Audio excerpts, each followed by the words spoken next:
안녕하십니까. 저는 서울대학교 화학부 재학 중인 학부 1학년 나규승이라고 합니다. 제가 오늘 처음부터 계속 손을 들었었는데 오늘 또 마지막 질문에 제가 선정이 되게 되었네요. 이런 기회 주신 분들께 모두 감사드립니다.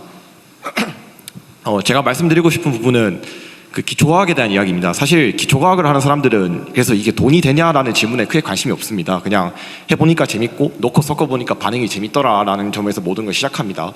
근데 이런 기초과학 연구의 문제가 무엇이냐 하면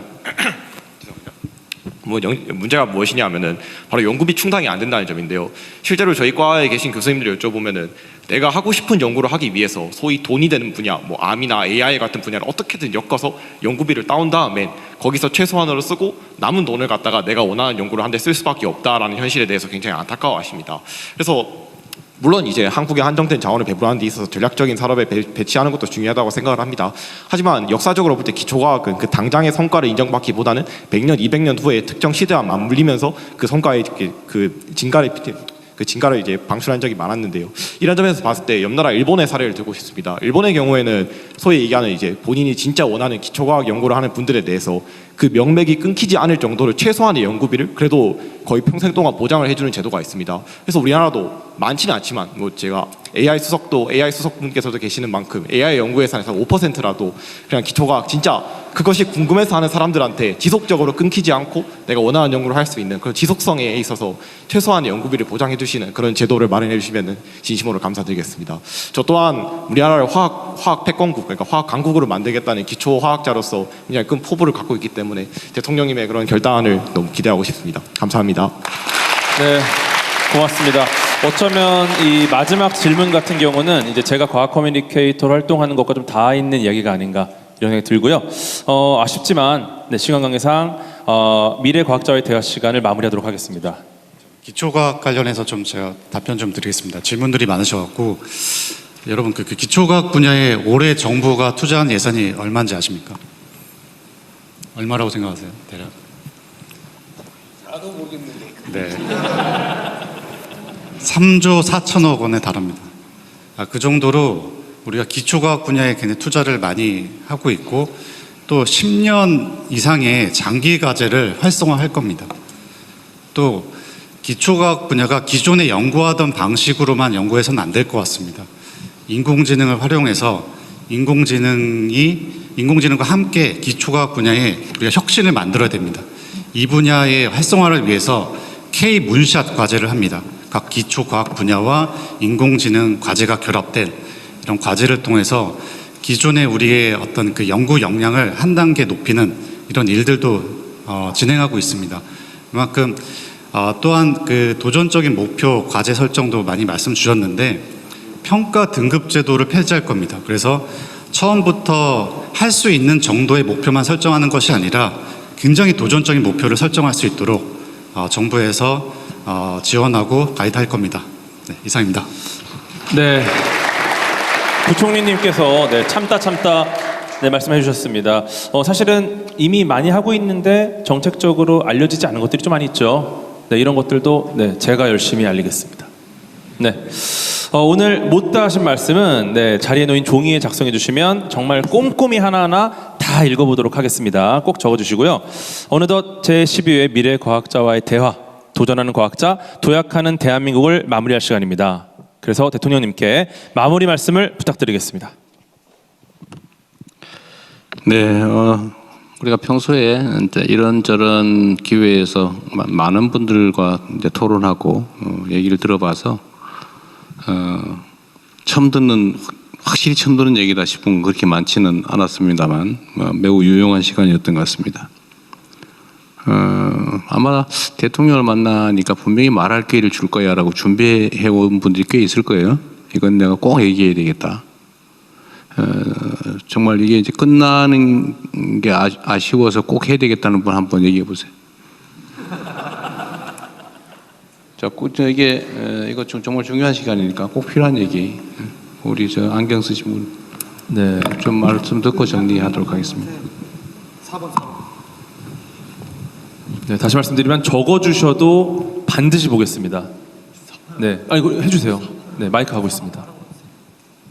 네, 아직도 못하신 분들이 많이 계시기 때문에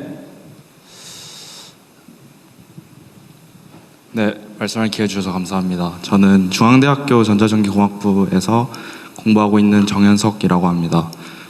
저는 큰 얘기보다는 방금 말씀해 주신 것처럼 좀 지금껏 듣지 못했던 디테일에 대해서 말씀을 드리고 싶습니다. 오늘 이 자리가 사실 그 장학생들이 있는 만큼 그 씨앗의 관점이 있다고 저는 생각을 하는데요.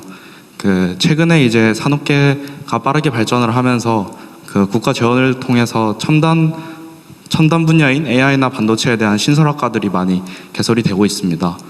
근데 문제점은 이게 행정적 편리에 의해서 그 신설학과들에 있던 모체 학문인 컴퓨터공학이나 전자전기공학을 공부한 학생들이 오히려 실질적으로 더 양질의 교육을 받지 못하는 그런 일들이 발생하고 있습니다. 그래서 사실 똑같은 재원을 투자한다고 했을 때 그런 모체 학문에 있는 사람들도 더 양질의 교육을 받을 수 있게 넘어가야 되는데 지금 대학에서는 행정적 칸막이로 인해서 학과별로 분리가 되어 있습니다. 그래서 제가 말씀드리고 싶은 내용은 그런 중요한 첨단 산업 분야에 대해서는 아주 폭넓게 그 전공 상호 제도를 인정을 하고 그리고 사업 연차 평가에 있어서 전공 개방성을 핵심 지표 중 하나로 추가하면은 좀 더 씨앗의 관점에서 더 첨단 분야의 과학자들이 더 나올 수 있지 않을까라는 제안을 드리고 싶고 그 다음에 끝으로 한 가지만 더 말씀드리자면 아까 그 선배 과학자분께서 얘기해주신 기술 창업에 관한 내용인데 지금 한국에서 기술 창업에 대한 지원이 매우 잘 이루어지고 있지만 그 이후에 마지막 끝단에 있어서 그 지식재산권 같은 경우에는 국내 IP로 머무는 경우들이 많습니다. 그래서 저희 대한민국 과학자들이 개발한 것들이 국제적으로 바로 인정받을 수 있도록 마지막 끝단에 IP가 그 국제특허 PCT로 넘어갈 수 있는 마지막 제도적 개선 또한 말씀드리고 싶습니다. 감사합니다. 네, 고맙습니다. 네, 우리 하정우 수석 뭐 특별히 할 얘기 있어요? 실제로 마지막 의견 주셨던 새로운 조직을 만들면서 기존 과가 조금 부실해지는 것들을 한번 살펴보겠습니다. 그리고 첫 번째 보안 문제 주셨는데 지금까지 보안 체계가 뚫리면 막고 해오던 건데 지금 준비하고 있는 건 그 자체를 산업화를 해서 인재 육성하고 산업 활성화 정책을 세워서 전반적인 어떤 우리의 보안 체력을 튼튼하게 하는 걸로 준비를 하고 있으니까 기대해 주셔도 좋겠습니다. 네, 수고하셨습니다. 아까 이게 과학기술 분야에 대한 국가 정책이 조변석계해서 예측이 어렵다. 또 어떻게 될지 모르겠으니까 좀 안정적으로 지속될 수 있는 시스템을 만들어야 되는 거 아니냐라는 그 우려와 지적에 저도 공감합니다. 그래서 뭐 이런저런 제안도 해주셨는데 저희도 이제 지속성을 위해서 나름의 노력을 할 텐데 제가 오늘 뭐 마무리 발언 삼아 이 말씀을 꼭 드리고 싶습니다. 그런 시스템을 아무리 많이 만들어도 예산 삭감하면 그만이에요. 예산 삭감하면 그만이고 정책 방향을 실제 지휘하는 최종 사령탑이 뭐 결정하면 그렇게 뒤집어지는 거죠. 국가 법률 시스템이라고 하는 것도 사실은 어기면 그만이죠. 극단적인 상황을 우리가 보지 않습니까? 그럼 어떡하냐 이런 걱정이 될 수가 있는데 그래도 믿어도 될 만한 게 바로 우리 국민 자신입니다. 결국 그 혼돈과 그 곤란함도 결국은 많은 희생을 치르기도 하지만 결국 제자리를 찾지 않습니까? 결국 국민들의 손에 달려 있는 거죠. 바로 여러분의 의지에 달려 있는 것입니다. 세상을 만들어가는 것은 권력자라고 현상적으로는 보이지만 결국 그 근저에는 우리 국민들이 있는 거죠. 결국 국민들의 손으로 국민들의 뜻에 따라 세상은 움직여집니다. 그리고 크나큰 피해가 발생하지 않도록 시스템이 손상되거나 하지 않도록 하는 것은 또 일상적인 노력도 필요하죠. 관심을 가지고 또 참여하고 그리고 행동하면 결국 우리 사회는 국민 주권 국가이기 때문에 국민들의 뜻에 따라 움직이는 나라가 됩니다. 모두가 알고 있는 것처럼 이제 과학 기술의 관심과 투자 정도에 따라서 국가의 운명과 경쟁력이 결정나는 시대가 됐습니다. 물론 과거에도 그랬습니다. 속도가 좀 반영 속도가 달랐을 뿐이죠. 이제 우리는 우리 스스로 이제 그 사실을 이미 알고 있습니다. 예를 들면 특정 기업이 연구 개발을 통해서 전 세계를 석권하는 경우를 우리가 보지 않습니까? 저는 우리 국민들의 위대함을 요즘 현장에서 계속 보고 겪습니다. 우리 기업들이 전 세계에서 저렇게 뛰어난 역량을 발휘하고 있지 않습니까? 저는 자주 놀라는데 우리 연구 개발하는 우리 과학자들이든 연구자들이 너무 유능한 것 같아요. 목표를 정하면 다른 나라에서 따라오지 못할 속도로 그걸 해치웁니다. 아주 놀라울 정도입니다. 여러분이 또 그 길을 이어가겠지요.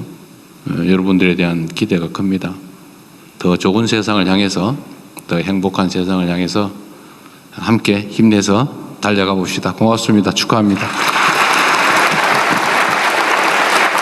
네, 고맙습니다.